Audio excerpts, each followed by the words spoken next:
e que dão sustentação, com certeza, a essa exposição, teórica que eu vou começar agora.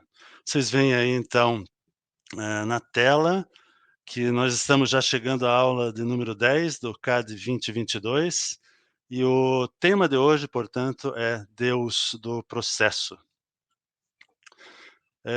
E também, uma breve introdução à filosofia do processo, porque o Deus do processo se insere, numa conceituação, metafísica um pouco mais ampla, que é a chamada de filosofia do processo. E eu preciso começar com uma contextualização. Mas antes dessa contextualização, eu gostaria daqui de passar, pelas motivações, por que nós trazemos hoje aqui esse tema. Eh, Quais são as nossas motivações dentro da Sociedade Brasileira dos Estudos Espíritas para, trazer e fazer esses cruzamentos novos? Sem dúvida, o Deus é o conceito religioso mais importante. eh, as visões tradicionais de Deus impõem limitações para uma vivência operacional mais ampla a partir do conceito. Em outras palavras, é difícil aplicar Deus em nossa vida. Eh, Outro aspecto muito importante, a filosofia do processo traz abordagens convergentes com as abordagens da doutrina dos espíritos, não somente em relação ao conceito propriamente dito de Deus, mas também a outros conceitos. Eh, a doutrina dos espíritos é aberta e fazer cruzamento de ideias é saudável e necessário. Como tem sido falado, discutido, aprofundado, religião é conhecimento. Então eu vou passar para o próximo slide, só para que a gente se situe, onde nós estamos pisando hoje, né, em qual área, em qual terreno. Relembrando que, metafísica, ontologia é o ramo da filosofia que estuda a natureza do ser, da existência, da própria realidade. Nós estamos nós estaremos falando aqui, numa área compreendida, dentro da ontologia. Também talvez teologia, mas assim, só para que a gente se localize no tempo e no espaço, dentro da filosofia, nós estaremos falando de ontologia. Eu gosto muito dessa síntese, que eu vou apresentar agora, porque ela realmente é uma síntese e dá uma direção para tudo que nós estaremos falando hoje aqui. Se eu colocasse aqui, processo é, e deixasse para vocês pensarem, o que é processo, como a gente complementa essa frase, talvez todos já em paralelo aqui estejam pensando como eu completaria essa frase. Eu acredito que, tem várias formas, mas uma que me chama muito a atenção é essa aqui. Processo é um vir a ser. Processo é um vir a ser. E a e uma outra frase que complementa essa aqui e dá uma ideia muito interessante do que significa a filosofia do processo ou Deus do processo é essa aqui: "Deus é o fundamento deste vir a ser. Processo é um vir a ser. Deus é o fundamento deste vir a ser". Eu gosto muito dessa síntese e ela ajuda a gente a começar a entender, pelo menos entender para onde estamos indo. Basicamente, eu vou fazer uma contextualização agora que é extremamente necessária, senão a gente acaba entrando em aspectos que vão ser difíceis de serem compreendidos depois, mas eu preciso fazer essa contextualização, passando um pouco sobre o principal, autor ou não sei se é um criador, mas o primeiro filósofo a trabalhar, o processo, que se chama Alfred Whitehead, já vou falar um pouco sobre ele. Depois falar um pouquinho sobre mudança, substância, essência, Deus, as consequências de uma visão que seja muito limitada do mundo. Também uma abordagem científica, né, uma nova abordagem científica que emergiu no final do século XIX e XX e causou um grande impacto nessa conceituação toda sobre a qual estaremos falando hoje. A filosofia do processo propriamente dita, com desafios na construção das ideias básicas, os centros de experiência, evolução, livre-arbítrio moral, né, fundamentos da doutrina dos espíritos, que a gente possa fazer correlações aqui mais diretamente. e Deus, Deus do processo e as considerações finais. De uma certa forma, vocês vão entender depois que eu estarei o tempo todo falando sobre Deus, mas essa parte final, o foco será um pouquinho mais também, sintético, didático, conclusivo, para que a gente saia desse momento aqui com uma ideia um pouquinho melhor, eh, dessa teoria, dessa filosofia, dos conceitos relacionados. Alfred Whitehead, um inglês, século XX, professor de matemática, em Londres, amigo de Bertrand Russell, filósofo e matemático também, com o qual ele escreveu, o livro Princípio Matemática, ou seja, ele é um filósofo com um background em matemática, portanto em lógica, que vai sempre buscar uma consistência na argumentação filosófica, né. Então isso é um ótimo sinal, consistência, assim, uma ideia de que eu posso comparar o que eu estou dizendo e propondo com a realidade. Não existe fuga da realidade, é a percepção do que acontece ao nosso redor. Existem alguns livros e talvez em outros momentos a gente possa até falar de outros livros, se vocês se interessarem, mas os livros que Alfred Whitehead escreveu, dos principais entre os principais se incluem Processo e Realidade, O Princípio da Relatividade, Ciência e o Mundo Moderno e Aventura de Ideias. Aqui só para constar, uma mini biografia do Alfred Whitehead. Então, entrando no nosso tema hoje, ou nessa contextualização, mudança, substância, ciência e Deus, relembrando também o que já foi dito no curso, mas passando bem mais rapidamente, apenas para reaquecer um pouco aqui, ressintonizar com alguns conceitos. Mudança. Mudança é um conceito extremamente importante na filosofia do processo. Desde lá, dos pré-socráticos, 500 anos antes de Cristo, Heráclito falava, né, como você já provavelmente ouviram algumas vezes, né, que não se pode pisar 2 vezes no mesmo rio. O que ele queria dizer com isso é que a mudança é contínua, perpétua, que tudo flui. Em contrapartida, Parmênides, mais ou menos na mesma época, um pouquinho depois, ele colocava que a mudança é uma mera ilusão e considerava que os nossos sentidos, né, as nossas percepções, análises da realidade eram completamente enganosas. O mundo era estático. Então essa eram ideias básicas em torno do que significa mudança. Substância, como foi abordado na última aula, né, então uma passagem rápida aqui por esse conceito que é bem importante, vai ser bem importante no continuidade aqui dessa exposição. As substâncias em um determinado sistema filosófico são aquelas que, de acordo com esse sistema, são as entidades fundamentais da realidade. É a sustentação metafísica da realidade. Significa algo que está embaixo, embasando coisas, né. Então é só para relembrar um pouquinho a aula da semana passada. Eu vou avançar aqui para o próximo slide. Também um contexto histórico, os atomistas, talvez o maior representante seja Demócrito, mais ou menos na mesma época ali de Parmênides. E então os atomistas, desenvolvendo um pensamento um pouco mais, talvez, científico ou pré-científico, eles acreditavam que tudo era feito de átomos, que tudo acontecia de acordo com leis naturais, extremamente deterministas e materialistas. Para os atomistas, de um modo geral, assim, não havia um propósito no universo. Então essa era a ideia dos atomistas.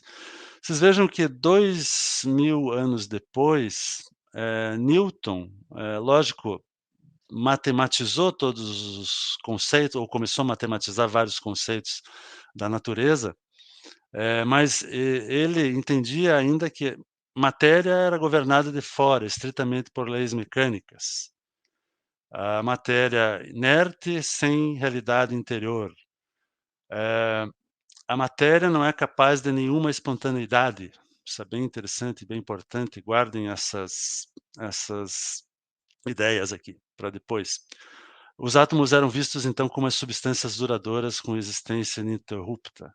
Lógico que Newton, ninguém está questionando aqui a importância de Newton para a ciência, para o início, mas algumas ideias foram marcantes, tão marcantes que impregnaram cultura, maneira de pensar, de enxergar o mundo, ideias metafísicas, conceituações que levaram, desembocaram em algumas questões que eu vou abordar logo em seguida. Mas tudo isso, juntando agora com o conceito de Deus, o conceito tradicional clássico do teísmo e deísmo, né, como já foi também visto, o Deus imutável, lembrem, né, do Demócrito, Newton, ideias que de coisas separadas, de átomos, de substâncias, que levaram a conceituações metafísicas importantes, inclusive a de Deus. Então vamos relembrar um pouquinho aqui, dentro do teísmo e do deísmo. Deus como imutável, perfeito, impassível, distante, absoluto, o Deus transcendente, somente transcendente. O poder controlador determinando cada detalhe do mundo, sendo independente do mundo, ou seja, Deus determina todas as coisas do mundo, mas não é afetado pelo mundo. Ele afeta, mas não é afetado.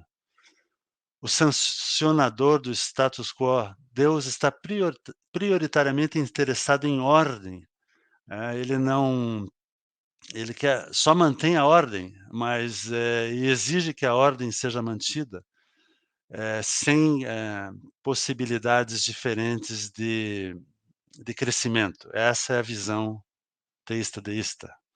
Definidor de leis arbitrárias que pune as ofensas, caráter humano, claro, né, vocês lembram que o doutor Leocádio falava, né, existem, acho que foi o doutor Leocádio, existe o Deus que nos criou e Deus que nós criamos, acho que vai um pouquinho nessa linha, né, o homem no centro do universo, como se Deus tivesse criado o mundo para nós, e as coisas ao nosso redor fossem como que para nos servir. Então, e ele como tendo leis arbitrárias, definindo leis arbitrárias e punição para aqueles que não seguissem exatamente o que tinha sido, colocado como leis, enfim.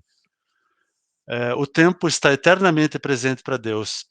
Ele conhece o passado, o presente e o futuro, como se abrisse-se uma pintura, de toda a história do mundo, do universo, da humanidade, enfim, e ele conhecesse tudo isso do começo ao fim. Então essas ideias, todas elas vão ser muito contrapostas pela filosofia do processo, que é muito interessante. Eu vou adiante aqui, só para vocês terem uma ideia de tempo, né, por que que a gente, acredita que todas essas ideias, que surgiram lá com os pré-socráticos, passaram por toda a idade média e chegaram aqui em Newton, foram praticamente 2.400 anos, até 2.400 anos até a revolução da ciência, qual eu vou falar daqui a pouquinho, mas até Newton foram 2.000 anos, ou seja, em 2.000 anos, essas ideias foram mais do que cristalizadas, elas foram mais do que defendidas e viraram certamente verdade, né, aquilo que a gente sempre fala na casa espírita, né, o perigo de algumas ideias se tornarem verdade absoluta e não conseguirem mais, e que a gente de uma forma que é tal que a gente não consiga mais questioná-las. Então essa é mais ou menos a consequência na cultura, nós vivemos essas ideias, né.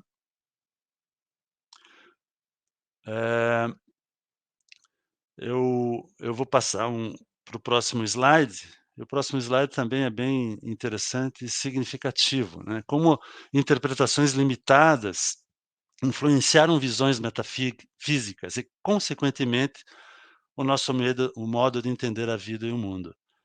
Eh, vocês veem aí que existem várias, várias conceituações metafísicas para começar. Algumas delas se inserem inclusive dentro da religião, são características de religiões, e algumas não. Se a gente pensar, assim, em algumas religiões tradicionais, a gente consegue relacionar reducionismo, determinismo, mecanicismo com algumas das religiões tradicionais. Por outro lado, existem questões aqui que são ditas, fora da religião, que denotam comportamento, visões de mundo que são alternativas metafísicas com as quais a gente convive e percebe, assim, que elas vão além de conceituações metafísicas, elas viraram até formas de comportamento, viraram, comportamentos sociais, eu digo, viraram crises e viraram dor. Então muitas dessas, vocês vejam lá como conceituações de mundo, elas podem implicar sim comportamentos de grupo, comportamentos individuais, levar ou à libertação e à felicidade, o crescimento, a evolução, ou a dor e as crises, né, como, né, a gente sempre fala dentro da casa espírita. Então, se a gente pegar aqui o ateísmo, o materialismo, o individualismo, o niilismo, que é a não perceber sentido e significado em nada, o hedonismo, que é viver cada instante tirando o maior prazer possível, a dialética, que é extremamente limitante. Então, todas essas conceituações a gente consegue fazer uma clara ligação com as ideias da física, com as ideias dos pré-socráticos e todas essas ideias que durante um certo tempo, longo tempo, não foram questionadas. Então esse algo bem importante de ser levado em consideração quando a gente vai falar de filosofia do processo. Agora, como eu mostrei num slide anterior, quando surgiram ali os cientistas do século XIX, do final do século XIX, do início do século XX, eles realmente partiram para uma nova abordagem científica, que quebraria um pouco esses paradigmas científicos anteriores, que vieram até Newton, né, e passaram inclusive de Newton, foram além de Newton, é claro, até o início do século XX, final do século XIX. Então, aqui eu queria rapidamente também dividir, acho que cada slide desse que eu estou apresentando seria uma discussão bem interessante, mas como a gente tem um tempo limitado, eu acho que aqui é também um slide importante para a gente conversar sobre a compreensão de novas grandezas físicas no final do século XIX, como, por exemplo, o eletromagnetismo, né. Eh, então, quando esse fenômeno, né, foi esclarecido, naturalmente isso causou um grande impacto nas conceituações de Newton, físicas de Newton. Então o mundo já não era exatamente o que o Newton tinha compreendido, ele ia além. Não que as leis de Newton foram ou fossem completamente inválidas ou foram invalidadas. Elas valem sim até hoje para questões particulares, mas aquela, vamos dizer assim, generalização ou generalidade de aplicação das ideias de Newton, elas ela se tornou, elas não se tornaram mais verdadeiras, elas não funcionavam mais em determinadas condições. Ou seja, eram somente casos particulares. Então, a noção de eletromagnetismo, quando esse fenômeno foi compreendido, ampliou muito as necessidades de novos conhecimentos na ciência. Então, dessa modificação nasceu a física moderna, e a noção mais importante que ela trouxe foi a noção de campo magnético, e assim por diante. E depois a gente chega hoje aos campos quânticos, etcétera. Lógico que a gente não tem aqui ainda toda a ideia colocada, mas é uma ciência ainda em evolução e desenvolvimento. A teoria da relatividade de Einstein, espaço-tempo, quando ele traz que espaço e tempo não são juntos, funcionam da mesma num mesmo, contexto, a gente não consegue separar espaço e tempo, mas a gente precisa do espaço e tempo. Ele diz também que os efeitos, os fenômenos nada acontece, simultaneamente, não existe simultaneidade no universo. Então foram quebras de paradigma muito interessantes no final do século XIX e no início do século XX, que trouxeram uma nova física. A ideia do campo, como vocês veem ali, uma representação bem simples de um campo eletromagnético, né, com aquelas linhas que são também conceituações teóricas, mas que a gente imagina que elas sejam assim, não existe contato necessário entre as partículas, mas o campo interfere nos objetos tal como os objetos interferem no campo, é algo mais relacional. Então, também, isso quebrou um pouco o paradigma newtoniano. Eh, Quando a gente passa um pouco mais à frente, a partir das ideias de Heisenberg, Einstein, Wolf, tem tantos outros, agora me fugiu o nome, me fugiram os nomes, mas Max Planck, e outros físicos importantes do início do século XX, eh, a física quântica passou a desempenhar um papel muito relevante numa reconceituação, aproveitando a carona das descobertas do eletromagnetismo, a física quântica começa a perceber que a nossa realidade é um pouco diferente daquela que a gente percebia anteriormente.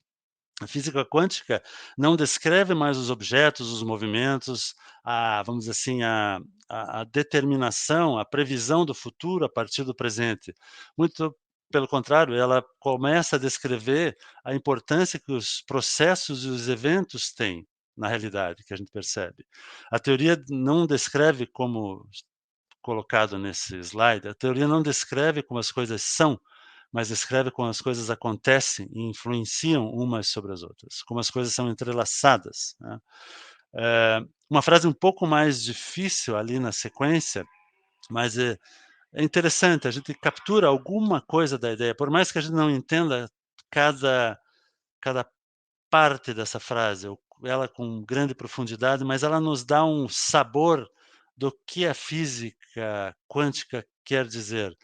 A realidade é uma rede de eventos granulares. A dinâmica que os liga é probabilística, né? É uma coisa que antigamente, ou seja, na física newtoniana, probabilidade não era sequer aceito dentro da ciência.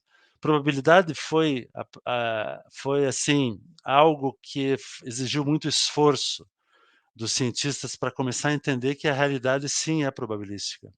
E entre um evento e outro, espaço, tempo, matéria, energia estão dispersos numa nuvem de probabilidades. É lógico que a gente precisaria de um físico teórico aqui talvez para ajudar a gente a entender, né, essa frase é do Carlo Rovelli, um autor e físico italiano, mas que ela deixa assim um sabor do que ele quer dizer com isso. Se a gente não entende, compreende completamente o significado, sentido e consegue visualizar todas essas coisas, que seria impossível, mas pelo menos a ideia é possível de ser capturada. Eu vou avançar aqui um pouquinho. Então hoje, onde se encontra a física hoje? A abordagem do nosso ponto de vista aqui, né, o nosso contexto desse assunto que a gente está tratando hoje. A matéria não desfruta mais do elevado prestígio que lhe conferia a filosofia mediante os argumentos de Parmênides. Não é uma substância imutável, mas agora é um agrupar de acontecimentos. Então, a física hoje superou a ideia de Parmênides de que nada, tudo é estático, nada muda e a natureza é assim e continua assim para sempre. Não, as coisas evoluem continuamente. Então agora, chegando um pouco mais, dentro propriamente do nosso tema, filosofia do processo. Eh, Acho que o Alfred Whitehead e outros filósofos do processo sempre tiveram muitos desafios. Eu imagino que lá no começo, quando algumas ideias básicas foram geradas, isso também é um pouquinho do que eu li a respeito. Uma das intenções do Whitehead era abrir uma nova fronteira da filosofia, na filosofia. Ele estava muito satisfeito com o que a filosofia estava produzindo na época, sem, talvez dar essa sustentação para as novas ideias da física. Ele percebia que a filosofia estava distante de uma realidade minimamente prática, né, que pudesse ajudar o homem realmente a pensar, a repensar o mundo e as coisas de uma maneira mais ampla. Então eram ideias muito interessantes, ele aproveitou a carona na revolução da ciência para trazer essas ideias, juntar um pouquinho mais, elaborar uma visão de mundo conjugando ciência, filosofia, religião. Claro, com uma consistência interna importante, né, com o mundo que é ao nosso redor, com o mundo percebido. Eh, Se todas as coisas na naturezas ou até a própria ciência questionava toda a compreensão até então da natureza e estava trazendo configurações novas, compreensões novas, conhecimentos novos, é claro que tudo isso exigiria também uma revisitação dos conceitos teológicos. Então isso também foi uma das motivações de Whitehead, uma atualização teológica motivada pela revolução da ciência. Eh, Questionar a ideia de substância estática, certamente. Questionar a não mudança a partir do que vemos e sentimos na realidade. Eh, Outra coisa bem importante, o último ponto ali, afirmar os conceitos ou reafirmar os conceitos de interação e de relação, ao invés do isolamento, que a ideia da física anterior, né, trazia dos planetas separados, distantes, Deus distante também, as pessoas distantes nos seus próprios, eh mundos como substâncias isoladas, separadas, não necessariamente interagindo. Então, acho que essa é uma grande contribuição da filosofia do processo. Eu vou seguir para frente aqui. Então, as ideias mais importantes que eu vou abordar, a partir de agora, da filosofia do processo. Nós e todos os seres somos fluxos de experiência. Nossa mente é cumulativa. Agora vocês aí em paralelo também comecem a fazer as suas ponderações, comparações e até para que depois do nosso debate, depois da exposição aqui teórica, a gente possa conversar sobre, os paralelos entre a filosofia do processo e a doutrina espírita, a doutrina dos espíritos. E aqui, assim, eu percebo uma grande convergência, como eu falei antes, com a nossa visão de espírito. Mas vamos lá, eu vou deixar vocês pensando também um pouco. Nós e todos os seres somos fluxos de experiência. Nossa mente é cumulativa, ou seja, temos, memória. Em vez de sermos determinados pelo passado, né, somos, ou decidimos o que fazer com o passado. Nós decidimos o que fazer com o nosso passado. E nós nos atualizamos a cada momento, né. A gente tem falado um pouco de acervo, de revisitação do passado, que é tão importante que com o passado eu decido o que fazer com o futuro, e essas ideias aqui são super interessantes e corroboram com essa visão, né. O fluxo da experiência, eh, no fluxo das nossas experiências nós temos um sentido, um senso de nós mesmos, por causa dessa continuidade, ou seja, nós continuamos, apesar de que nos atualizamos continuamente, nós continuamos. A vida humana e a vida não humana não estão separadas por nenhuma linha absoluta, até de encontro com aquilo que foi dito anteriormente, né, nós, mesmo na doutrina dos espíritos, Deus não fez o mundo para a gente, nós somos parte desse mundo.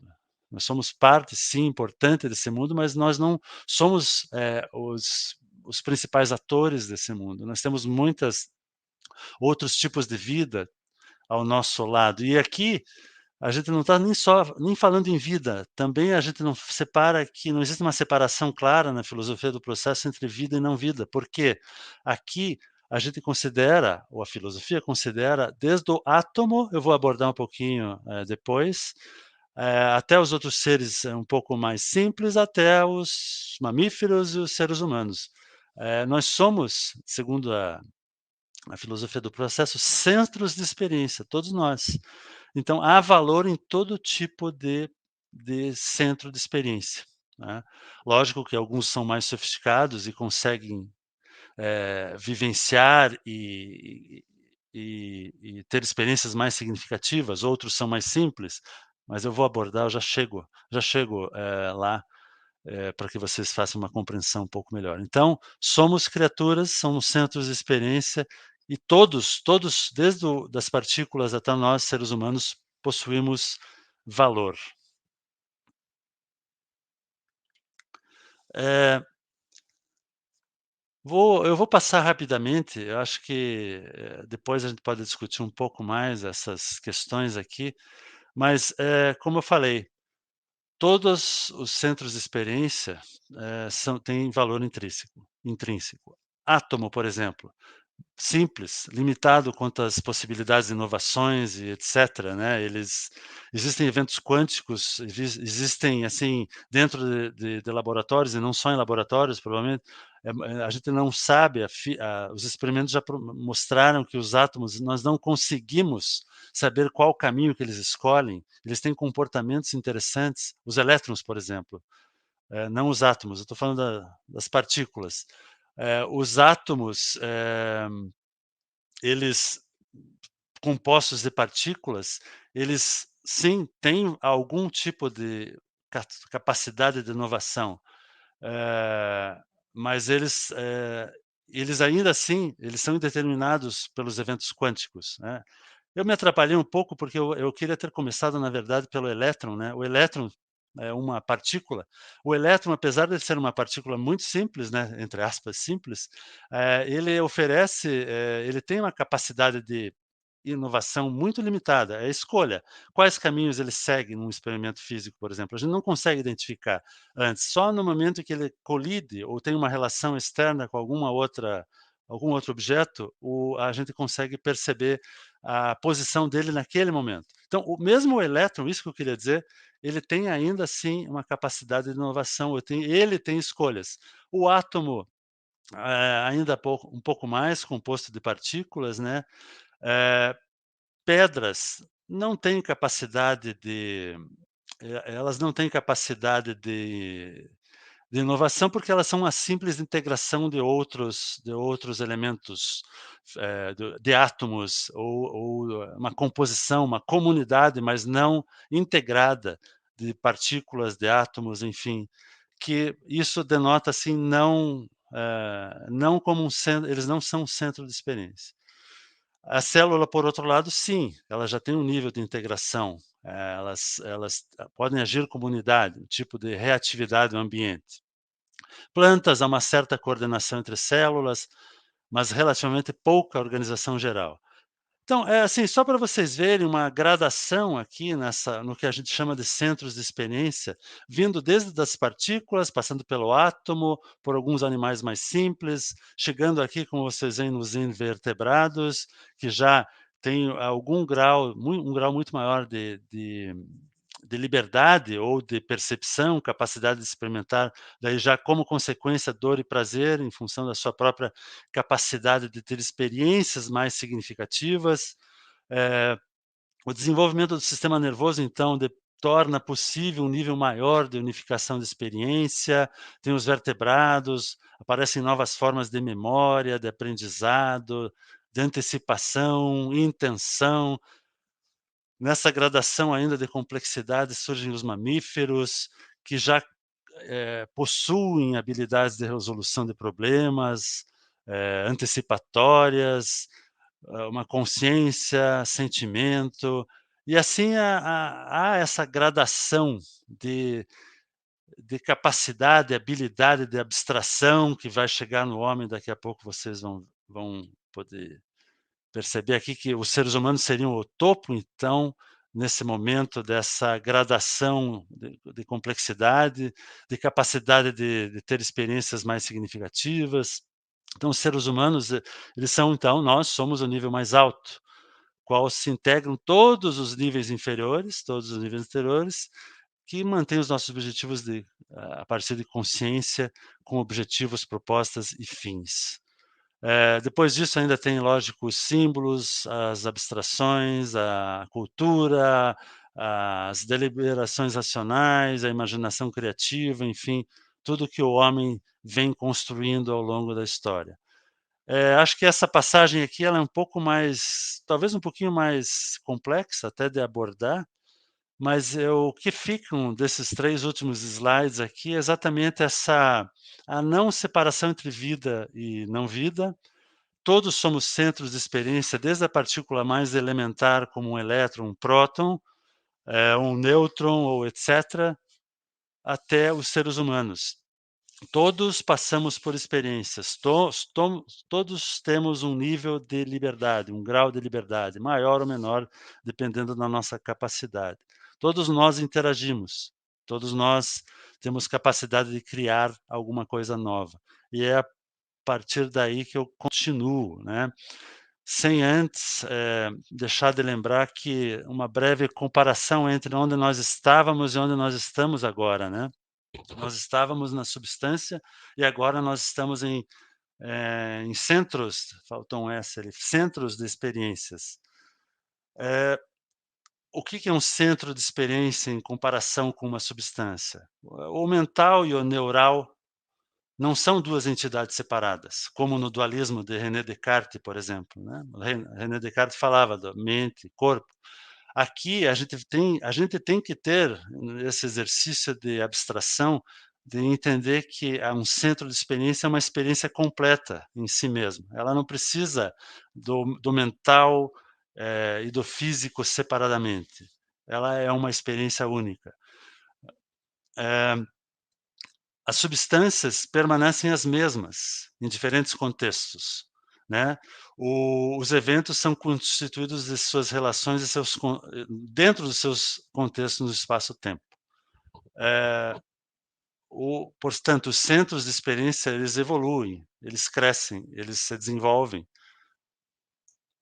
Eh, o terceiro ponto aqui, a interioridade quanto à complexidade, deixa eu só colocar uma coisa que eu acabei esquecendo aqui. Deixa eu ver se eu consigo usar o laser. Isto. A interioridade, como a complexidade organizacional dos sistemas psicofísicos, evoluem historicamente. Há evolução, há mudança. E só para corroborar um pouco com todas essas ideias, uma frase sempre que me chamou muita atenção da irmã Marina Fidelis: só permanece o que muda. Ou seja, a mudança realmente ela precisa existir para que a gente faça o exercício da evolução e todos os outros exercícios como o do livre-arbítrio, que eu vou abordar na sequência. Mas, então, acho que evolução é um conceito importante para nós dentro da casa espírita, essa conceituação evolucionista, né. E, eh, dentro da filosofia do processo, a natureza é esse processo dinâmico do devir, sempre mudando e se desenvolvendo, um caráter temporal, um caráter de incompletude, um caráter de continuidade, que sugere aquele elemento que eu falei anteriormente, o vir a ser. A evolução é um processo criador cujo resultado não é previsível, isso é muito importante e vai ficar talvez mais claro ainda depois, quando estiver abordando propriamente a relação entre Deus e os centros de experiência, ou Deus e os espíritos, a gente talvez pudesse falar assim. Que a evolução é um processo que não tem necessariamente direção. Ela não está pré-determinada ou determinada. Nós construirmos com Deus a nossa própria evolução. Eu vou chegar lá daqui a pouquinho.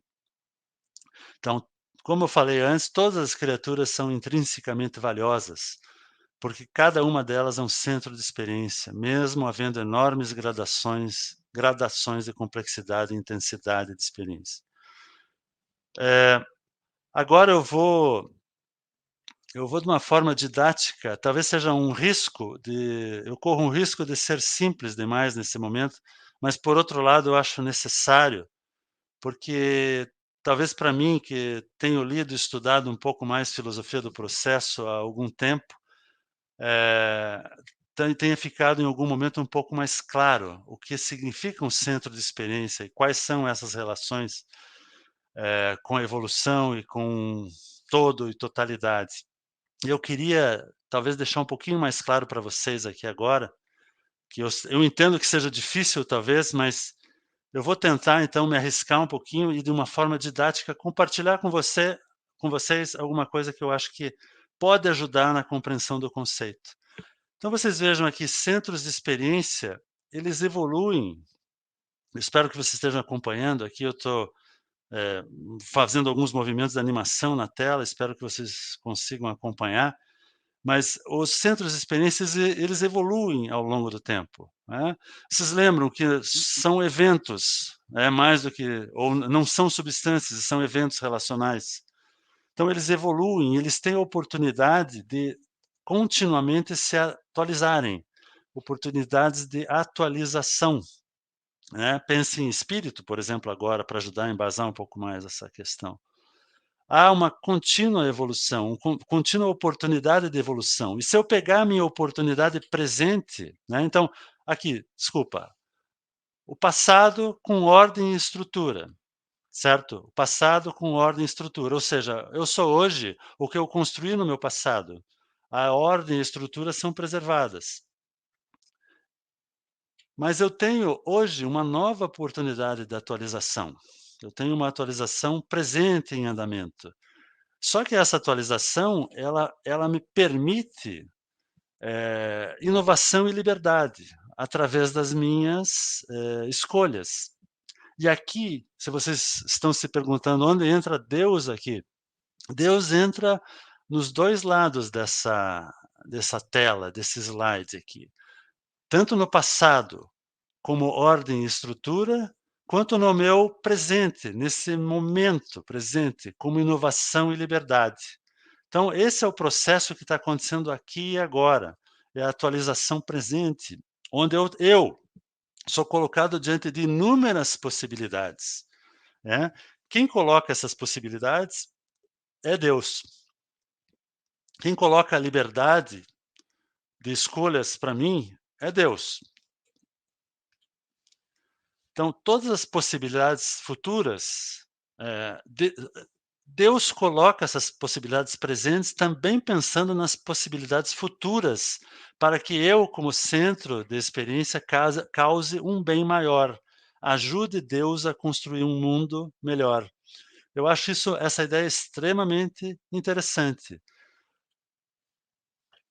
O processo evolutivo sem uma direção pré-determinada, ou seja, Deus não está impondo nada a mim aqui. Deus está tentando me persuadir a fazer as melhores escolhas. Não necessariamente eu tenho capacidade de fazer as melhores escolhas. Não necessariamente todas as possibilidades, ou seja, toda a gama de possibilidades estão disponíveis para mim, porque eu, com as minhas limitações, eu provavelmente vou perder a chance de fazer boas escolhas algumas vezes, outras não. Em outras eu vou ser capaz de fazer boas escolhas, se eu entender que, aquela escolha vai ser um bem para mim e vai estar atendendo às expectativas de Deus. Então, as motivações internas que eu tenho para fazer boas escolhas, elas estão em mim. Deus sugere e eu faço a escolha, tomo a ação e a direção. Por isso que o processo evolutivo não tem direção pré-determinada. É eu que vou dizer, sou eu, desculpe, vou dizer que direção eu posso tomar. Então eu falei um pouquinho das escolhas e nesse contexto, eh, contexto de incertezas, né, diante de uma gama muito grande de possibilidades, as novidades desse processo, Deus é responsável pela inovação. Vocês viram que, ao longo do tempo, quantas inovações ao longo da história do mundo não foram criadas? Quando a vida surgiu 5 bilhões de anos atrás, ou 3,5 bilhões, agora enfim, a vida foi se tornando um pouco mais sofisticada. Deus criou cada vez mais elementos de liberdade, elementos em algum momento, a consciência. Hoje, para nós, a capacidade de fazer escolhas, lógico que eu não vou esperar que uma partícula, um elétron, consiga fazer escolhas, mas de alguma forma, desde o início dos tempos, né, quando a vida surgiu, quando as partículas surgiram, foram os primeiros eh, tipos de vida efetivamente aconteceram, estavam lá as partículas presentes com possibilidades emergentes, né, que trouxeram a evolução da vida até hoje. Então é uma contínua evolução, uma contínua graduação. Diante de tantas incertezas, a novidade sempre esteve presente, desde o surgimento dos primeiros animais, do surgimento das plantas, que nos trouxeram até aqui hoje. Vertebrados, enfim, aquela gradação que eu mencionei anteriormente.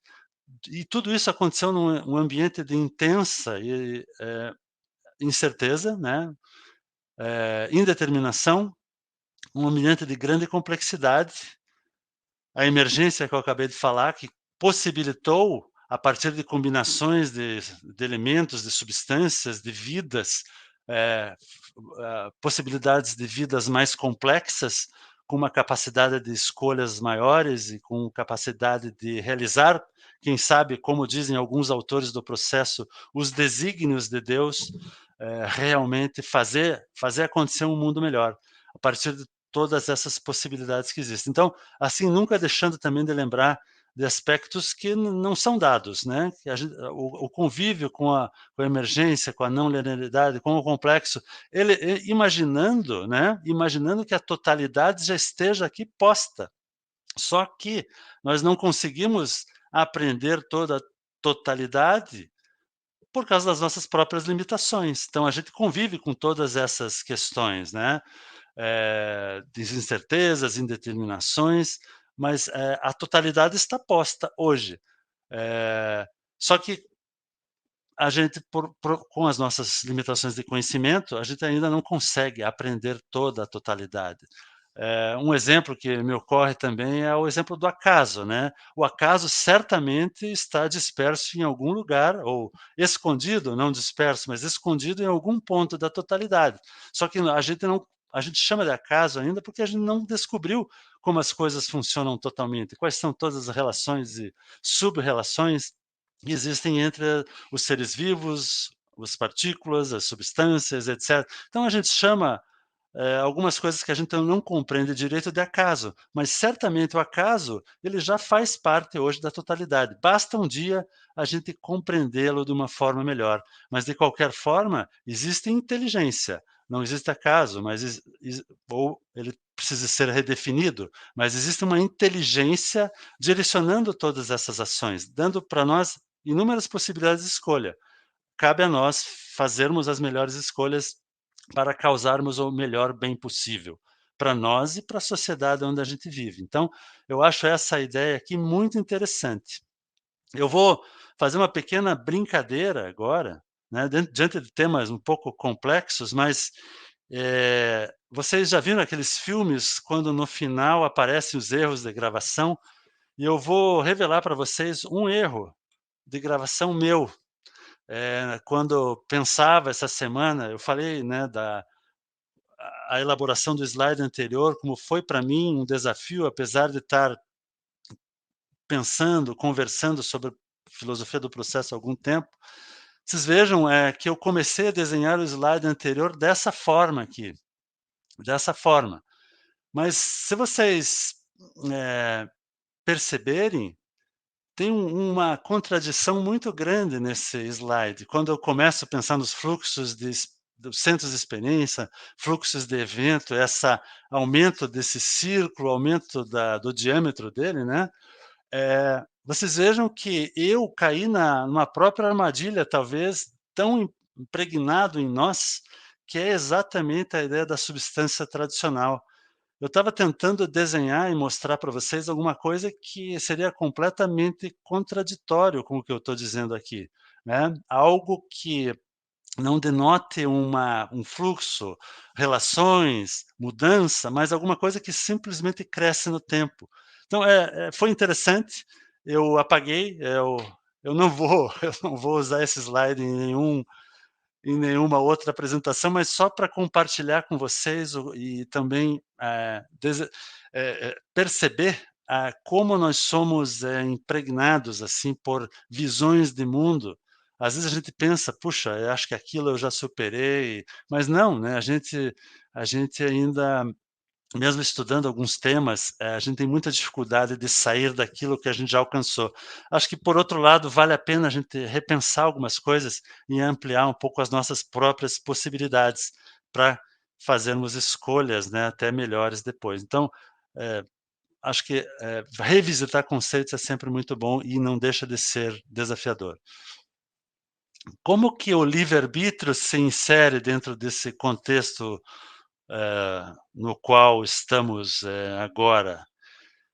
Eh, então, o passado não controla totalmente o futuro, apenas o molda, ou seja, eu estou de posse do meu momento de atualização, nesse momento, é lógico que eu uso o meu passado, as experiências positivas, talvez não tão boas também, e eu vou fazer as minhas escolhas dentro daquelas possibilidades que eu reconheço que existem.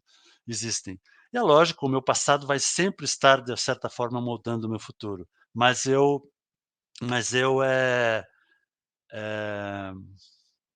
eu uso o meu passado em meu próprio benefício, no meu presente.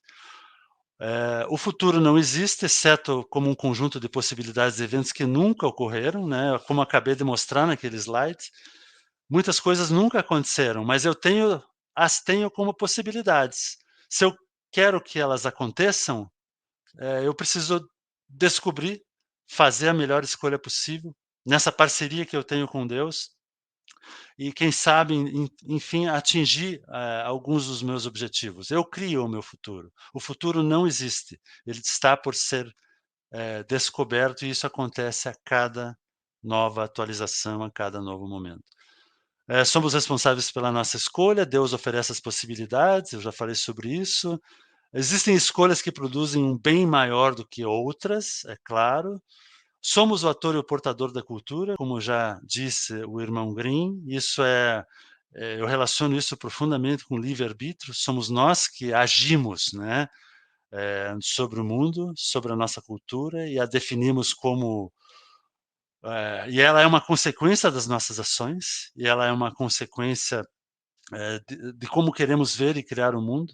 Infelizmente, muitas vezes a gente faz más escolhas, e a gente não tem o mundo como a gente gostaria de que ele fosse, mas isso é nossa responsabilidade. Não é Deus que impôs um mundo com várias questões, complicadas. Somos nós que fazemos as escolhas. Eu vou falar um pouquinho mais sobre isso daqui a pouco, e eu gosto também muito dessa frase de um autor que se chama Viktor Frankl, eh, que ele falou o seguinte: "Eles podem nos tirar tudo, exceto a nossa habilidade de escolher as respostas às circunstâncias da vida. Por mais reduzidas que sejam as minhas possibilidades, ainda assim eu posso fazer boas escolhas, eu posso dar boas respostas." Viktor Frankl escreveu, esse livro que se chama Em Busca de Sentido, de onde eu tirei essa frase, depois de ter vivido a experiência de um campo de concentração na Segunda Guerra Mundial. Eu vou avançar. Não são são acho que mais alguns poucos slides, eu tenho ainda 10 minutos mais ou menos, a gente precisa eu vou, só talvez precisar acelerar um pouquinho aqui para que a gente fique dentro do tempo. Sobre moral cristã, eh, nós temos a faculdade de escolher entre resistir ou não a algumas das nossas tendências herdadas, né. O nosso comportamento é sim restrito ou restringido por no comportamentos evolutivos, genes talvez, mas a gente tem a capacidade de superar essas limitações a partir, das nossas escolhas, do nosso conhecimento, do tempo que a gente investe em nós mesmos, uma visão de mundo um pouco mais ampla, nos aspectos relacionais, enfim, como Jesus, que foi capaz de se inspirar nas decisões do passado, certamente Jesus tinha, quando chegou na Terra, já uma grande capacidade de fazer escolhas boas e continuou as fazendo, atendendo o chamamento de Deus, e as possibilidades foram inúmeras. Jesus certamente era um daqueles que para o qual, né, todas as possibilidades ou para os quais todas as possibilidades estavam abertas, né, muito mais do que para outros seres um pouco menos evoluídos. Então Jesus, reafirmou na sua passagem pela Terra todo o aprendizado anterior e continuou efetivamente criando possibilidades, cada vez mais próximas de Deus para ele mesmo. Isso significa bem, isso significa opa, desculpa, que eu acho que eu fiz alguma coisa aqui. Eu bati no slide errado, desculpa, eu vou voltar aqui a compartilhar, só um pouquinho. Eu não Só um pouquinho, pessoal, acho que eu perdi aqui a minha eu vou ter que reabrir aqui o meu.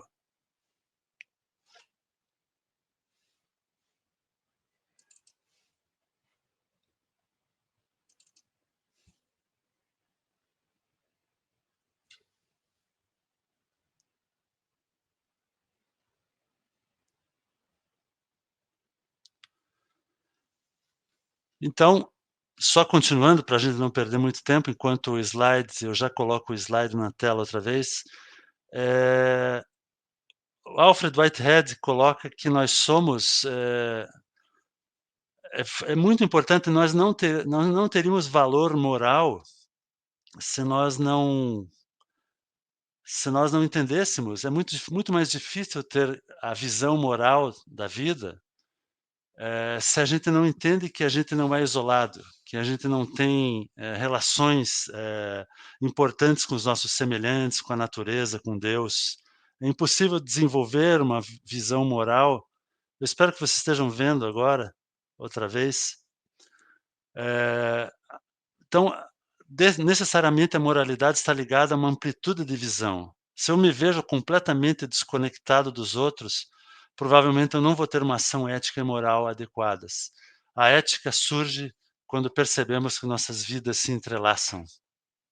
Esse é um aspecto muito importante do processo, né? Como a gente está falando de eventos, de relações, que a própria física hoje corrobora, né. Vamos fazer todos esses pontos, lembrando que essa é uma metafísica que liga todos os pontos, a gente não pode só olhar para alguns aspectos, então acho que o exercício aqui hoje é exatamente esse de ligar vários aspectos, Deus, livre-arbítrio, evolução, moral, centros de experiência, comportamento, enfim, todas as coisas têm que ser internamente consistentes.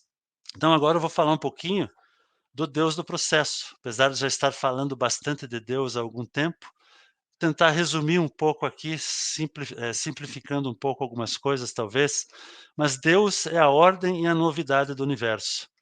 Deus nunca determina unilateralmente o que acontece.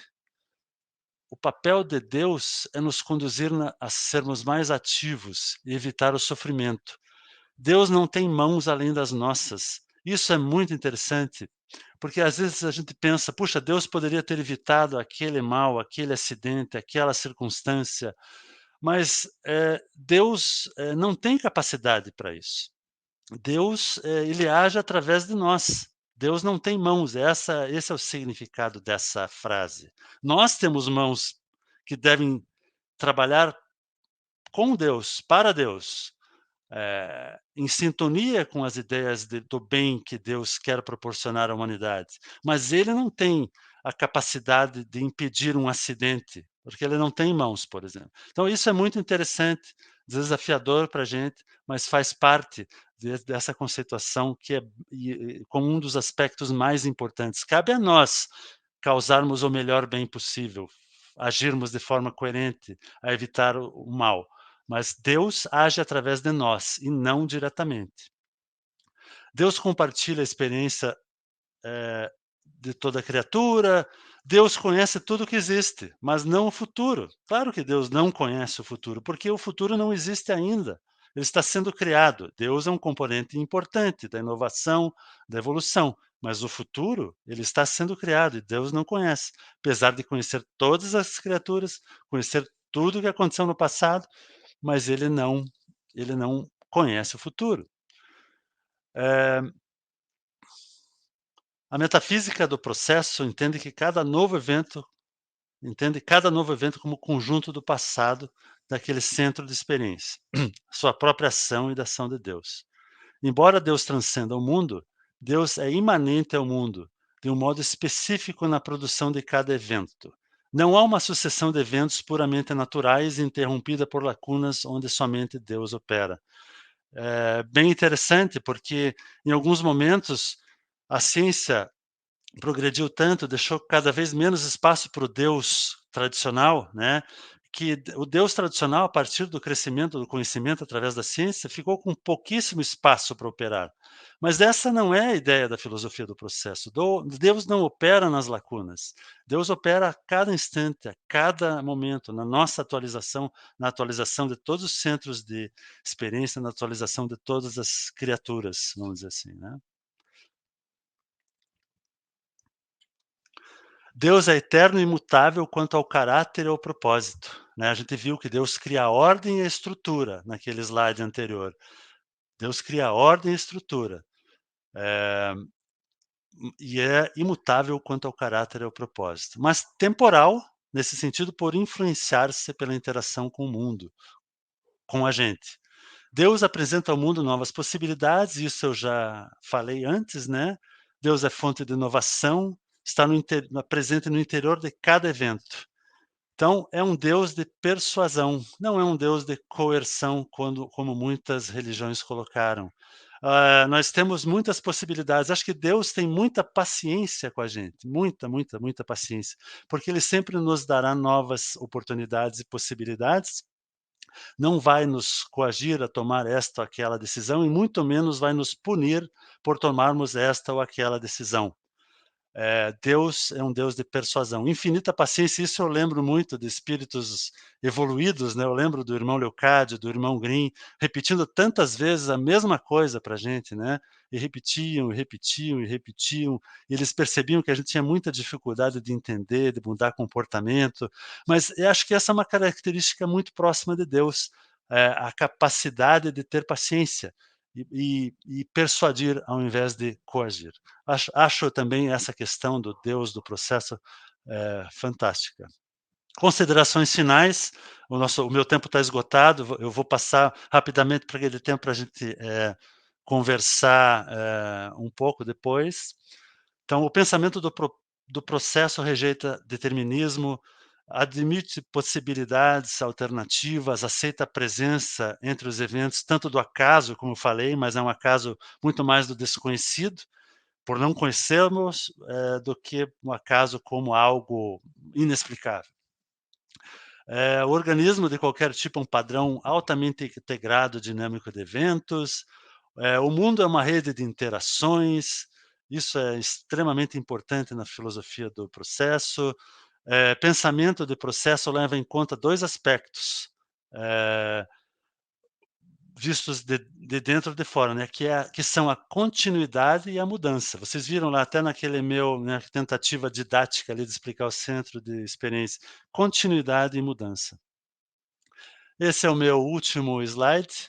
Então, o pensamento do processo se distingue por afirmar a indeterminação entre os seus postulados básicos. Acabei de falar também, né? A gente cria na nossa atualização presente, a gente está fazendo possibilidades, a gente está fazendo escolhas dentro das possibilidades que a gente tem, mas a gente não sabe onde elas nos levarão.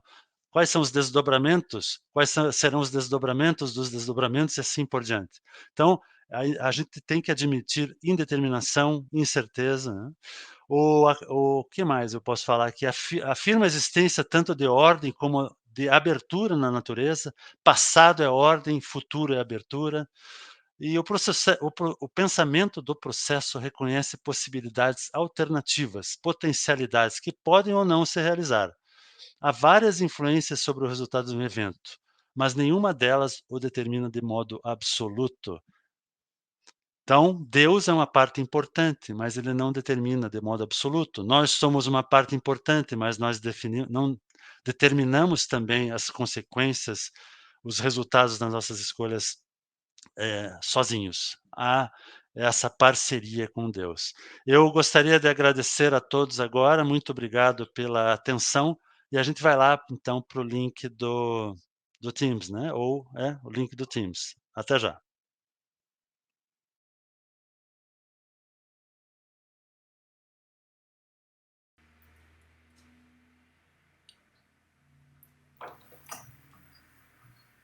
Boa tarde, Rui. Ricardo.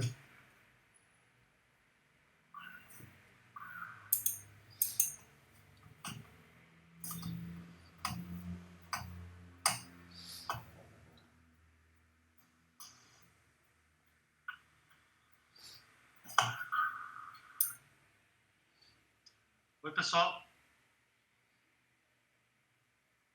Vocês conseguem me ouvir? Sim? Boa tarde. Tranquilo, boa tarde.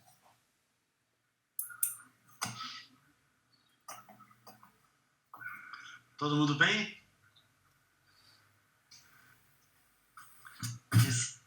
Então, eu imagino que vocês não conheciam.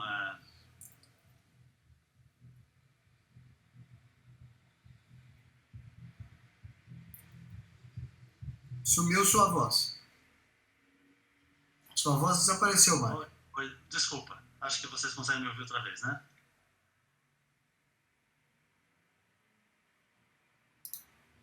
Vocês conseguem me ouvir? Sim, sim. Ótimo. Então, pessoal, o que vocês...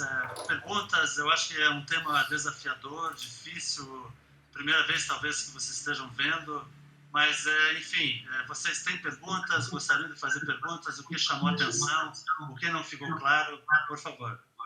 Mário, você ainda está no StreamYard também? Acho que está dando microfonia. Acabei de sair. Oi. Então agora melhorou. É sempre aquele probleminha na frente do teclado, né? Com certeza. Então vamos lá, pessoal. Vamos lá para as perguntas que vocês têm.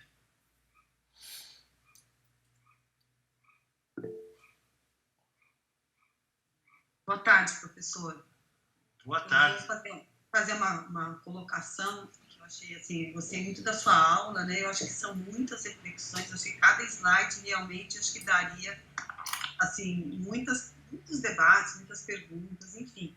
Mas eu queria, assim, colocar, que eu acho tão interessante essa questão do devir, né? No Heráclito, acho que foi tão feliz naquele exemplo dele, né? Há 2.000 anos atrás, há mais de 2.000 anos atrás, quando ele coloca um exemplo, entre aspas, simples, né, do rio, e isso é tão atual, né? Se a gente for ver essa questão da mudança hoje, ser tão atual, né, para nós, né? Pelo menos eu vejo um pouco dessa forma, né? Eu queria fazer uma pergunta que é muito difícil a gente sempre vê, assim, nos cursos de filosofia. Eu cheguei a estudar um pouco de filosofia na universidade, sem parar, fiz 1 ano e pouco, e aí uma coisa que é muito interessante, quando a gente fala da eslética, parece que você está falando uma coisa assim de outro mundo, né? Ainda se fixa, se torna dialética, e aí eu fico assim, você não tem como levar esse conceito da eslética, né? Você não tem como trazer, porque você fica sem espaço, parece que não existe essa eslética que para nós, né, foi trazida pelo irmão Grimm, e foi tão assim debatida que até hoje a gente também tem dificuldade de entender e de tá, trabalhando mais em cima desse conceito, que é bem diferente da dialética. Eu queria que o senhor falasse um pouco sobre isso. De resto, eu gostei muito. Muito obrigada. Obrigado, Rosângela. Eu acredito assim, a gente dentro da doutrina espírita, a gente sempre foi muito motivado a revisitar conceitos. Veja, esse conceito que eu trouxe hoje, essa filosofia do Alfred Whitehead, e de tantos outros que também viram na filosofia uma consistência muito interessante,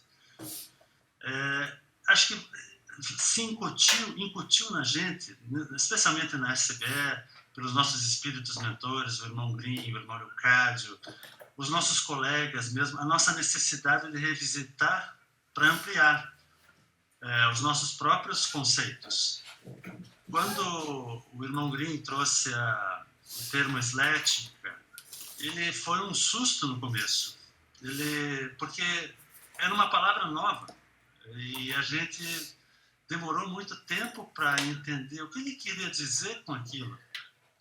Passaram-se alguns meses, anos, antes que a gente chegasse assim a uma sedimentação desse conceito.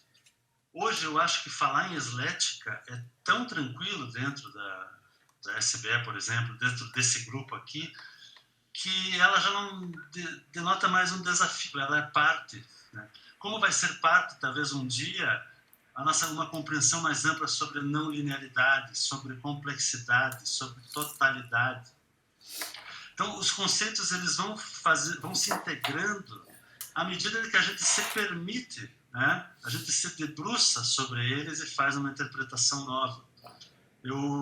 É isso que me chama a atenção no conceito de Deus da filosofia do processo, né? E no conceito de espírito. Acho que ficou ali claro, né, que o centro de experiência é um outro nome para espírito. Como é que isso se dá? Como é que isso acontece? Eu acho que o tempo vai ajudar a gente a sedimentar vários conceitos. Veja, hoje é um exercício que eu trouxe aqui. A doutrina dos espíritos, eu vejo assim, convergências entre filosofia do processo e a doutrina dos espíritos. Eu vejo muitas convergências, como outros veem também. Mas é um exercício, né?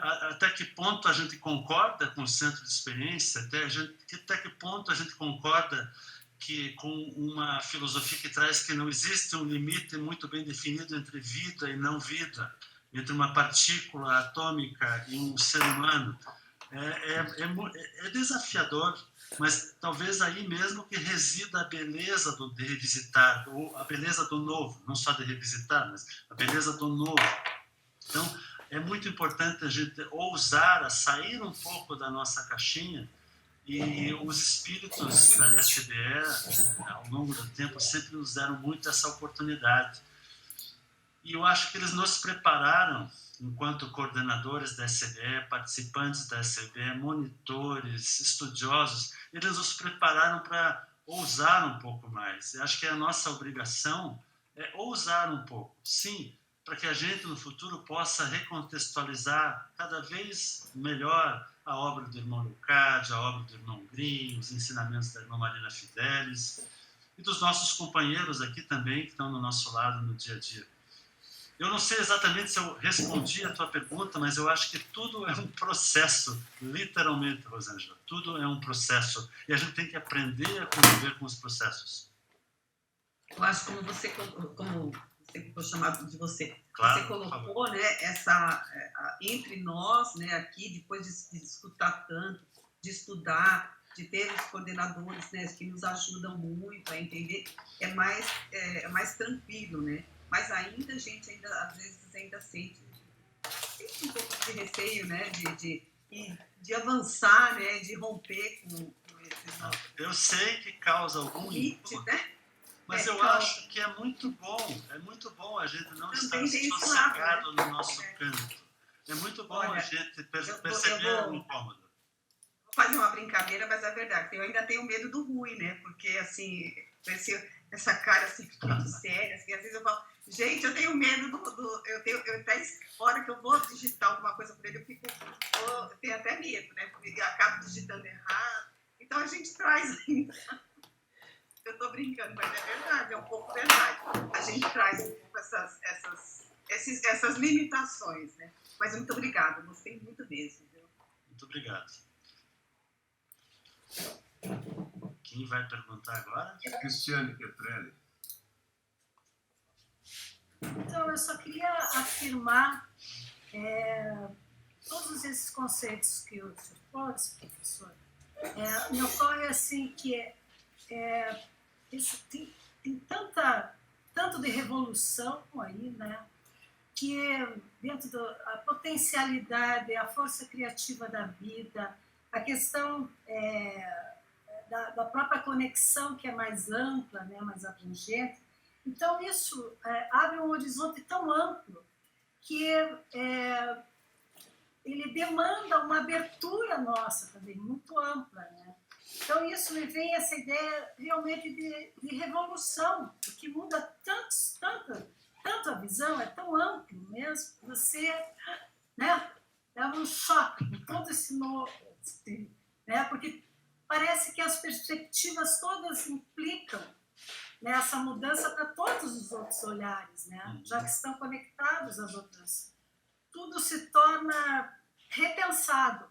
O que eu queria perguntar é que a ideia de experiência, por exemplo, a experiência estética, que é da minha área, né? Sempre a ideia de algo que passa num fluir, que passa por dentro da gente, né? Essa ideia de experiência. Por que esse conceito de centro de experiência, da onde surge? Um pouquinho mais a ideia desse conceito, se tenha uma sustentação nessa ideia da experiência. Né? Eu acho que a palavra mais importante em centro de experiência é a experiência. O centro aqui, eu acho que ele tem a ver com um fluxo. Talvez a palavra centro possa ser até repensada. Eu acho que muito mais um fluxo de eventos. Um fluxo de... Porque nós somos um fluxo. Se vocês pensarem, né? Se eu tivesse ido, quando tinha 5 anos, viver no alto de uma montanha e não tivesse tido relações com outros seres como eu, inteligentes, seres humanos, com capacidade de discutir, se eu tivesse me isolado do mundo, o que eu seria hoje se não fossem as minhas relações, né? Ou as minhas vivências, as minhas experiências? eu provavelmente eu mal conseguiria me comunicar. Então, nós somos fruto dessa continuidade, até que foi um dos últimos slides, dessa continuidade na vida. Eu acho que o centro, o fluxo aqui é exatamente a presença do passado em mim hoje. Eu sou o resultado do meu passado e, ao mesmo tempo, eu sou a possibilidade da continuidade.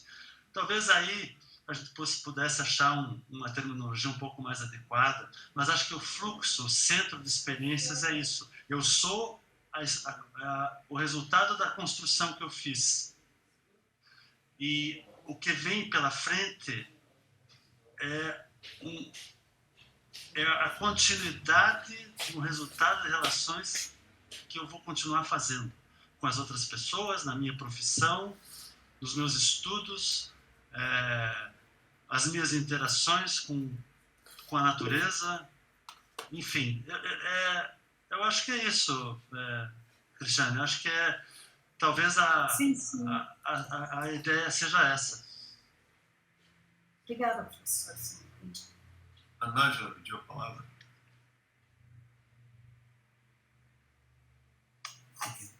Boa tarde a todos. Eu entendo essa questão do centro de experiências também como cada ser em si, sendo uma unidade, é ali um centro de experiências que são únicas, porque cada um vive de forma única as suas experiências. Desde lá, um átomo, ele tem sua individualidade e vive de forma única as suas experiências. Quando a gente que estuda química, estuda essas estruturas, a gente vê como cada elemento em si vive a sua experiência, produz o seu padrão de energia, tem o seu movimento no espaço, tanto que ele não se confunde com o outro. Você trabalha num laboratório, todos os elementos têm uma individualidade e vão ter comportamentos únicos. Você vai conseguir combinar esses comportamentos, compor sínteses e assim compor produtos, mas cada um ali com uma vida, vamos dizer, cada um ali sendo um centro de experiências. Acho que você complementou muito bem a minha resposta anterior, acho que ficou muito bom, Nájila. E eu concordo com você, acho que é isso mesmo. E vejam, assim, só voltando à questão das partículas, do elétron, ou do próton, ou de qualquer outra partícula, em alguns momentos eles vão estar isolados, ou o fóton, né?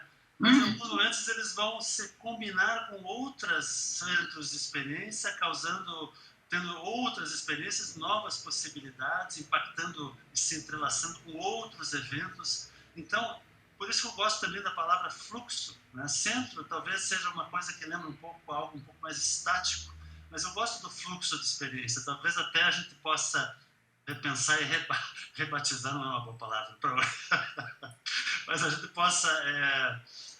possa até considerar um fluxo de experiências, talvez com uma palavra, um termo mais apropriado do que centro de experiência.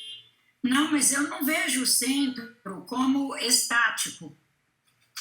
Eu vejo a palavra centro como sendo ali uma unidade, onde essa unidade, por ser única, por ser individual, ela é um centro de experiências únicas. Pode ser, eu acho que você tem razão. Deus, com a abertura para interagir com todos os demais centros de experiências e compor sínteses integradas.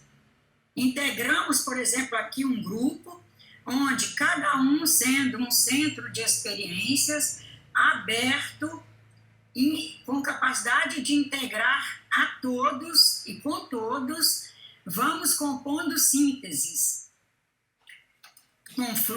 sendo fluxos de experiências o tempo todo.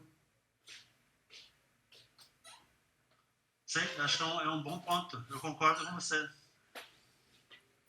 É muito bonita a ideia do centro de experiências.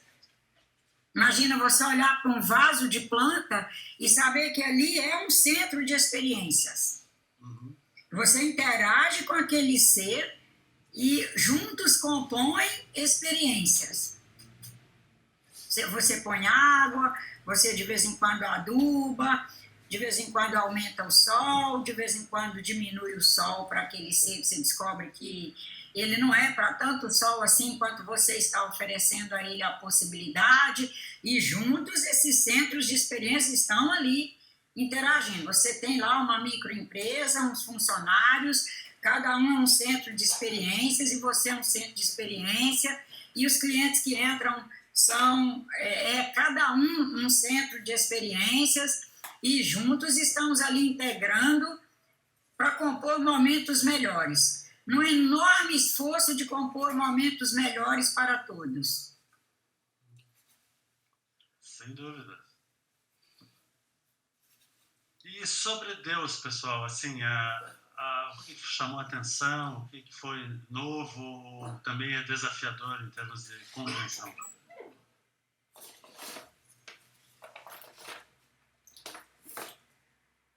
Ou vocês viram assim uma completa convergência com os nossos conceitos dentro da doutrina dos espíritos? Ou o que não foi convergente? Também é uma frase, também é uma pergunta válida. Nájila? Para mim, houve coisa nova, assim, no sentido, eu diria que é atualizar mais o meu conceito de Deus. No sentido de... É uma coisa que a gente já vem trabalhando, é claro, há anos a fio, a questão de não aguardar que Deus faça tudo. Mas, especialmente, a sua aula nos colocou mais ainda para pensar e colocar em prática nosso ser enquanto agência de ação para que Deus possa, sim, operar. Porque é uma coisa que a gente já vem trabalhando nos centros aqui, etc., e onde a gente trabalha o tempo todo, fulano, Deus age através de nós, Deus age através de nós. Mas, especialmente, a sua aula nos chacoalhou, a mim, pelo menos, chacoalhou no sentido de mais convicção e alcançar isso ainda, de forma ainda melhor, e com mais convicção trabalhar isso. A questão de, apesar dele ser a onipotência, ele depende de nossas ações para expressar. Isso mesmo, essa é uma ideia importante. O que compete a nós, ele só vai expressar a partir da nossa ação. Exatamente. Isso eu achei que a sua aula deixou muito claro, pelo menos para mim deixou. Eu tenho até uma frase bem interessante aqui. Eu já tenho mais uma pergunta, mas uma coisa que é bem interessante modificar a nós mesmos significa mudar o que Deus pode fazer neste mundo. Então, dar as possibilidades para Deus a partir da nossa própria mudança. Eu tinha anotado essa frase aqui quando estava me preparando para a nossa conversa, e eu acabei não dizendo durante, mas sim, o que a gente pode fazer pelo mundo, né? Quando a gente se transforma, a gente está ajudando a Deus a fazer mais pelo mundo. Mas vamos então para a próxima pergunta, por favor. Aparecida. Eu também achei assim bem importante ali que nós somos a mão de Deus, porque nós que estamos atuando aqui pela imanência de Deus, em tudo aqui, em todas as nossas interações, todo o nosso conhecimento, tudo aquilo que vamos aprendendo em fazer processo e também contaminar de certa forma, a compartilhar pelas nossas ações com as pessoas.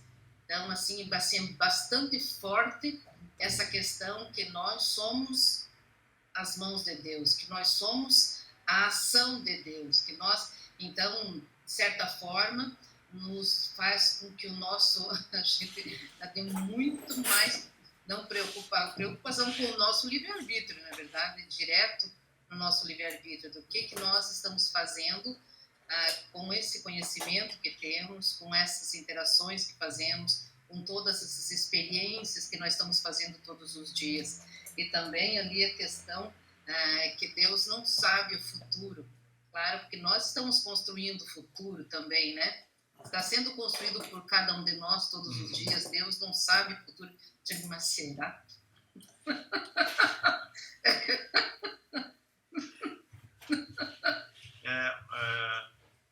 Eu tenho um exemplo muito interessante sobre isso. Se a gente lembrar de um disco de vinil, de um disco, num CD mesmo, onde a música que vai ser tocada ela já está ali. É só uma questão de tempo para a agulha do disco passar sobre aquelas ranhuras e produzir o som, as notas musicais. Isso seria assim o determinismo, né? A gente sabe que vai ser assim e a gente já conhece a música até o fim. Mas esse autor, que se chama Robert Nesle, que é um autor bem interessante, filósofo do processo, ele fala assim que a vida é muito mais uma banda de jazz. Vocês conhecem, uma banda de jazz é uma improvisação, né? Existem as notas, sim, são tocadas, são unidades que existem, mas o próximo passo é uma improvisação, muitas vezes, é uma inovação. Deus dá as possibilidades, talvez dê a criatividade para aquele momento, para algum dos músicos tocar uma nota diferente e fazer um caminho diferente. Então, isso é a comparação, né? A gente não está no mundo disco de vinil, que a gente já sabe exatamente todas as coisas que vão acontecer. Deus está influenciando os músicos para tocar o melhor jazz possível, com a melhor improvisação possível, levando a um momento maior de alegria, de maior aprendizado, de maior, vamos dizer assim, prazer nesse sentido. Então, é possível, com essa pequena e simples analogia, perceber que não, o futuro realmente não existe. O futuro está sendo construído aqui e agora.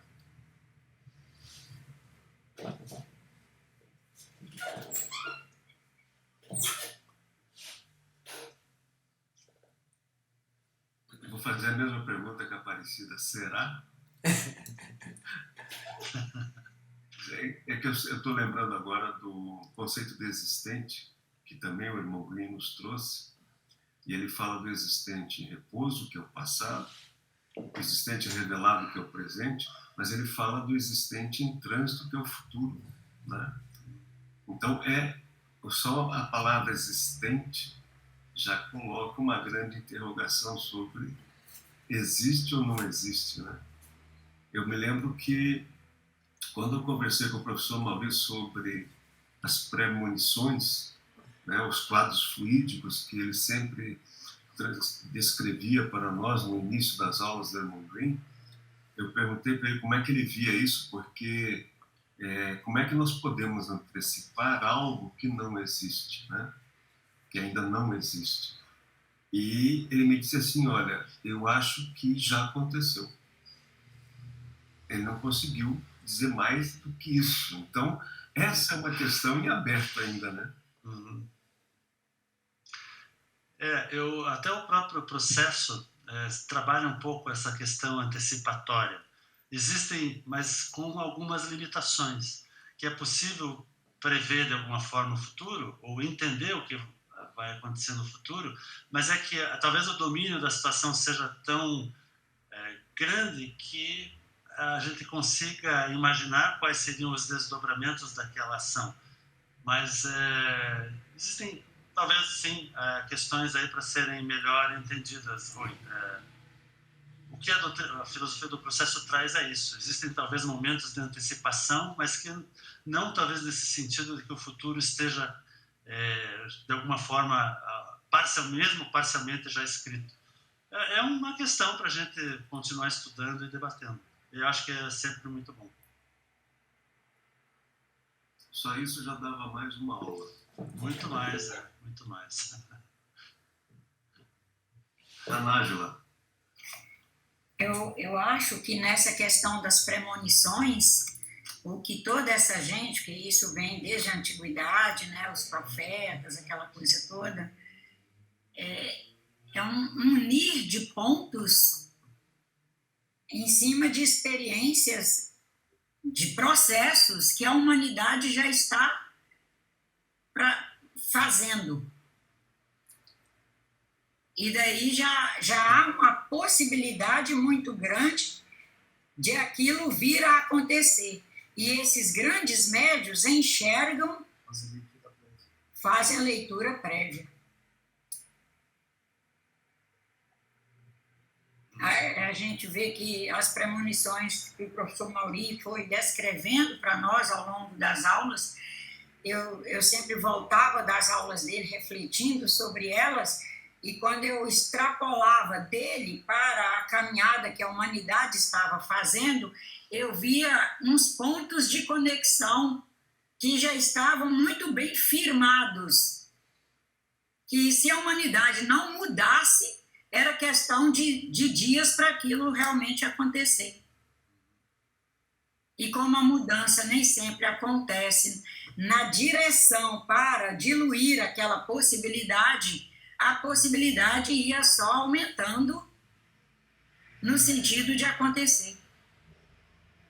Eu acho que agora eu também acho que a gente tem que talvez estudar mais esse campo, essa área, mas eu vejo assim uma palavra que foi repetida até na apresentação, a questão da probabilidade, né? A própria física hoje, a vida e a realidade, elas sugerem probabilidade. Então, quem sabe essa leitura sempre seja num nível probabilístico. Vejam, agora é uma conjectura. Essa leitura do futuro seja de uma forma probabilística, exatamente em função das possibilidades reais existentes. Algumas vão se concretizar, outras não. Agora, como se dá esse processo especificamente, realmente a gente acho que precisaria um tema muito interessante que talvez a gente possa desdobrar em algum momento oportuno no futuro.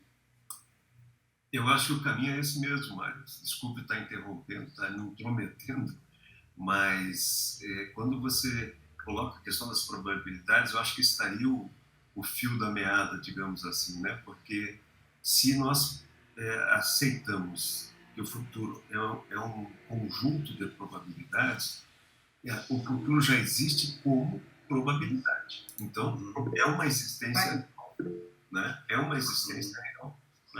Exatamente.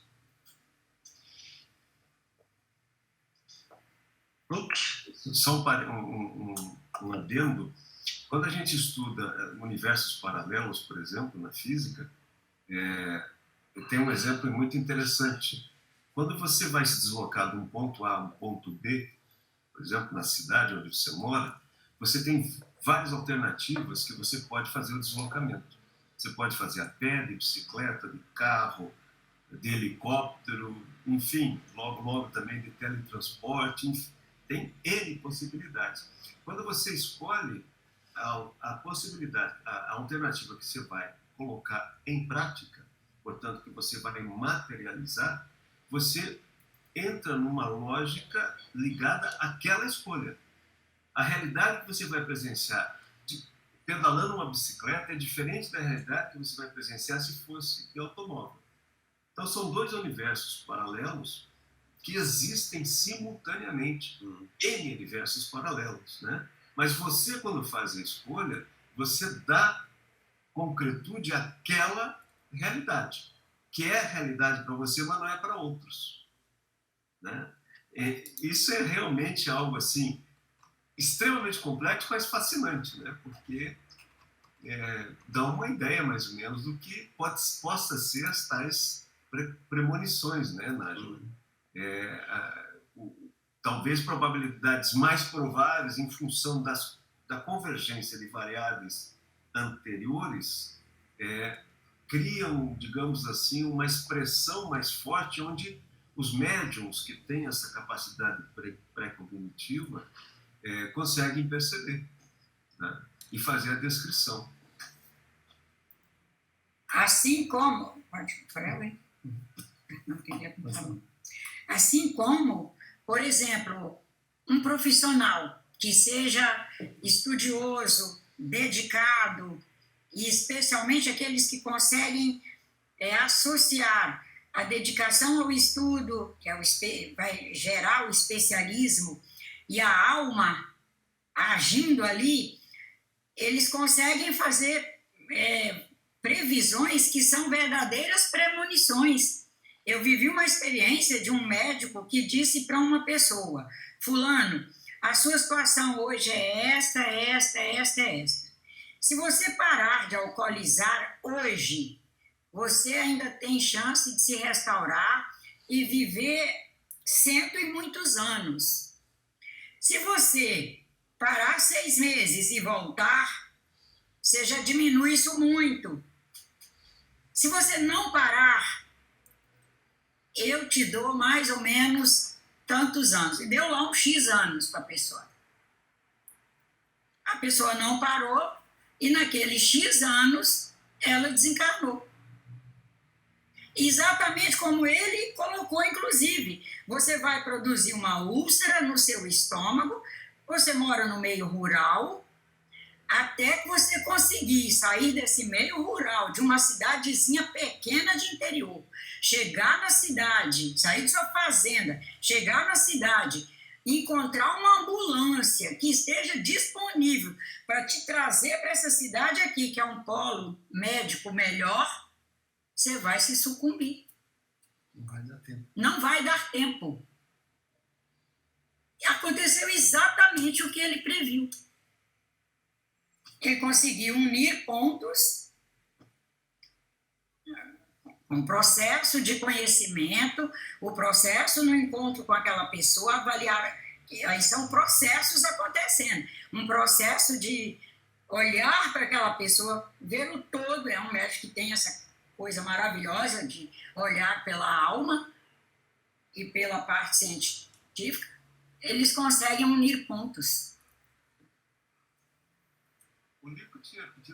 Só fazendo um adendo, né, quem sabe para ilustrar um pouco, a própria inteligência artificial, né, se mune de uma capacidade gigantesca, né, computacional, de trazer elementos onde, em termos estatísticos, toda a complexidade do existir nesse momento aqui na Terra, esse background para entender, em termos das previsões, no caso. A inteligência artificial, eles têm métodos que tentam capturar, né, coisas não tão, padrões não tão óbvios, né, quando a gente usa métodos mais simples, mais tradicionais, convencionais de análise. Então, a inteligência artificial tem sim a capacidade de capturar padrões que normalmente não seriam vistos ou percebidos, né, por métodos mais tradicionais. E sim, né, talvez aí um dia a gente começa a entender mais o que a gente chama de acaso e outras coisas mais que tem uma explicação racional, lógica embutida, né? Então acho que, não sei se eu entendi exatamente o que se você falou nesse sentido, Lico, mas sim, acho que a gente pode, a complexidade do mundo vem sendo desvendada um pouco mais e a questão é explorar isso de uma forma razoável que realmente traga benefícios, traga opções boas, né, para a gente melhorar a humanidade. Que eu acho que é isso que Deus espera da gente, que a gente melhore a humanidade e realmente sejamos parceiros dele nessa construção. Porque o mundo, né, certamente, em algumas leituras que eu fiz, olha assim, Deus não deve estar satisfeito com a situação atual, realmente, né? Eu acho que ele tem querido trazer mais bem para esse mundo, talvez com criaturas pelo menos moralmente mais adaptadas, para que exista um bem maior no mundo, a vida seja ainda mais interessante para todas as criaturas, né? Acho que é uma das impressões que eu tive, né, da filosofia do processo. Perfeito, porque dentro do arcabouço, né, da inteligência universal, por exemplo, né, e do processo de complexidade, imagine a quantidade de dados e elementos, né, que de repente esses médiums que trouxeram essas previsões, no caso, né, podem se alimentar ou fazer esse nível de leitura e interação e chegarem em algumas coisas, hoje, na nossa linguagem, poderiam ser referências estatísticas, por exemplo. Sim. Antes de nós encerrarmos, eu só queria corrigir aqui, porque no início eu fiz a apresentação do professor Mário, não sei se todos já conheciam o professor Mário, e a transmissão teve um probleminha, nós perdemos exatamente a apresentação do Mário. Então, eu vou corrigir agora. O professor Mário Bittencourt, engenheiro mecânico, está há 34 anos na SBE, é coordenador de exercícios mediúnicos às quintas-feiras. Ele vai fazer mais uma participação no CAD, só que o ano que vem, no módulo livre-arbítrio, que eu coordeno. E interessante, ele vai fazer essa participação lá da Suécia, porque ele está se mudando para lá. Então, veja as maravilhas da tecnologia. O Mário sempre colaborou conosco, vai se ausentar do país por razões profissionais, mas vai continuar participando como se aqui estivesse, né? Esse é o lado positivo do legado dessa pandemia, que ainda não terminou, diga-se de passagem, né? Mas Rui, por um tempo limitado, assim, são 2 anos a princípio e não vai ser muito mais do que isso. Então, é só uma breve estada assim online, mas eu quero realmente logo voltar para a SBE e retomar as atividades. Mas durante esses 2 anos, sim, vai ser um pouco mais difícil conviver com todos os meus amigos da SBE, mas mesmo acho que ameniza um pouco o fato de a gente ter essas possibilidades online. Mas eu vou procurar estar o mais presente possível. Tenho acompanhado o CAD 2022, tenho aprendido muito com as aulas do professor Mário Eduardo. O ano que vem vai ser muito interessante com o Rui também, eu tenho certeza. Então, é sempre uma oportunidade, mesmo à distância, estar conectado e aprendendo. Muito obrigado pela oportunidade. Pela filosofia do processo, para tua certeza que são só 2 anos, é uma dúvida. É uma incógnita. Não, assim, exatamente, a gente nunca pode cravar se vão ser 2 anos, mas se for um pouco mais, não muito mais. Acho que Alfred Whitehead me perdoa por essa antecipação. Mário, nós agradecemos aí a tua participação, tua disponibilidade, né? Foi muito bom, muito interessante, levantou um ângulo diferente sobre a relação com a concepção de Deus, que nós estamos trabalhando nesse modo, né? Então, muito obrigado pela tua participação aqui. Agradecemos aí a participação de todos. Eu que agradeço. Muito obrigado. Né? Obrigada. Com esse frio, Aqui também está frio. Obrigada. Obrigado. Um abraço a todos vocês. Um abraço, Mário.